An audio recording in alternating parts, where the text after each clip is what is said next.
Jean-Marc, bonjour. Tu es militant à la Fédération CGT Mines Énergie et aujourd'hui tu vas nous expliquer ce qu'est le projet de loi NOM qui doit être présenté à l'Assemblée nationale le 25 mai. Voilà, donc la loi NOM, ça veut dire Nouvelle organisation du marché de l'électricité.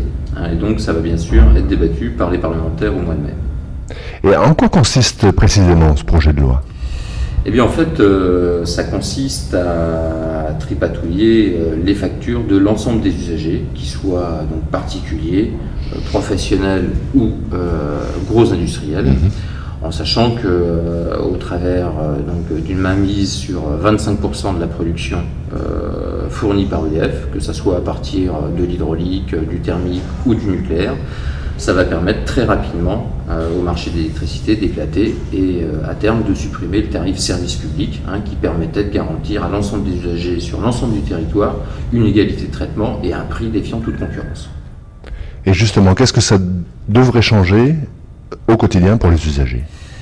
Au quotidien pour les usagers, disons que très rapidement ils vont de nouveau être harcelés par une ribambelle de commerciaux qui viennent de ces entreprises qui font de la spéculation sur l'énergie.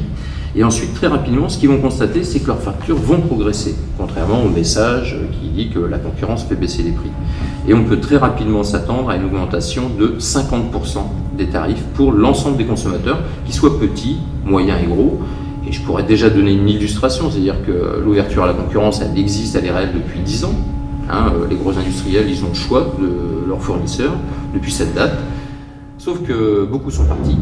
Et ce qu'on peut dire, c'est qu'ils ont vite pleuré, dans le sens où la première année, ils ont eu des réductions de 5 à 10%, et la deuxième année, ça a été 20, 30, 40, 50% d'augmentation, à tel point que ça a eu des incidences très fortes sur l'industrie, avec des délocalisations de certaines entreprises, et que dans d'autres entreprises de services, dont une que tout le monde connaît au quotidien, qui est la santé, dans les hôpitaux, ça a eu des conséquences très dramatiques sur le personnel, puisque ces augmentations, avec des budgets qui sont réduits, il a bien fallu les compenser, et ça a été donc des suppressions de postes d'infirmiers dans les différents hôpitaux qui étaient passés à la concurrence. Donc là, c'est des illustrations très claires de ce que c'est que la concurrence dans le marché de l'électricité. Parce qu'en t'écoutant, on se demande quel est le bien fondé de cette loi, puisque le marché est déjà ouvert à la concurrence, de fait.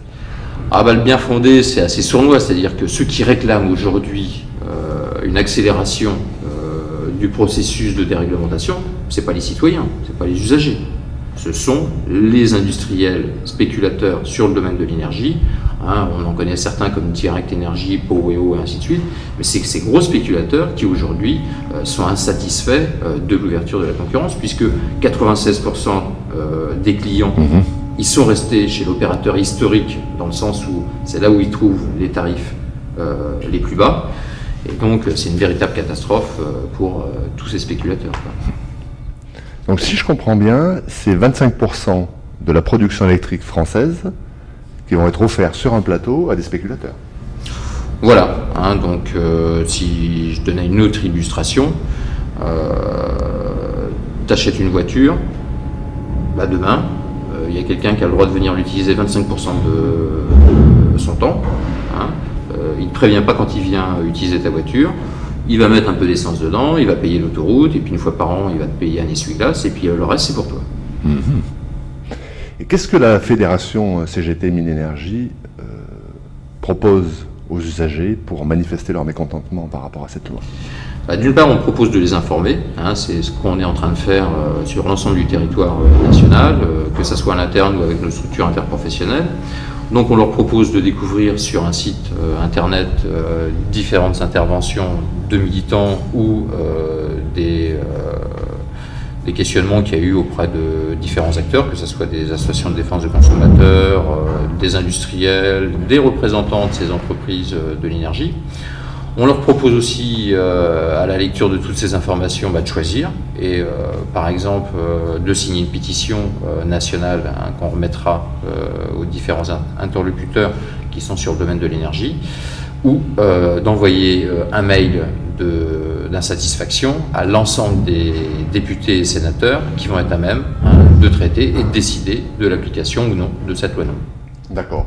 Donc, sur un site dédié à la question, les usagers peuvent intervenir directement.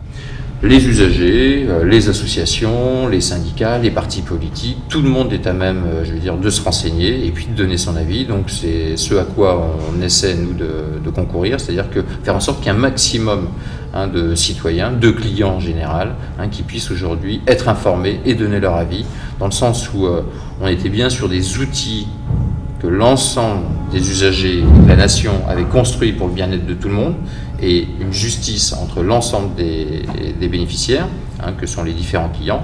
Et aujourd'hui, on est face à un hold-up caractérisé, avec toutes les conséquences qu'on ne mesure pas, mais qu'on a pu observer dans d'autres domaines. Je citerai juste un exemple, pour ceux qui maîtrisent bien la problématique de l'eau.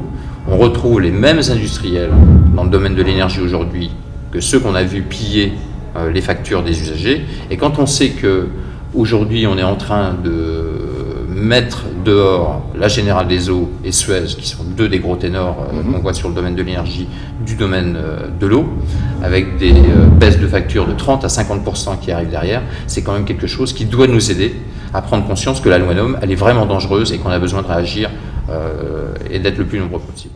Oui, donc pour résumer, plus de concurrence, ça ne veut pas dire des prix plus bas. Disons qu'on peut se poser la question, qu'est-ce que des entreprises viennent aujourd'hui sans outils de production faire sur le marché de l'énergie?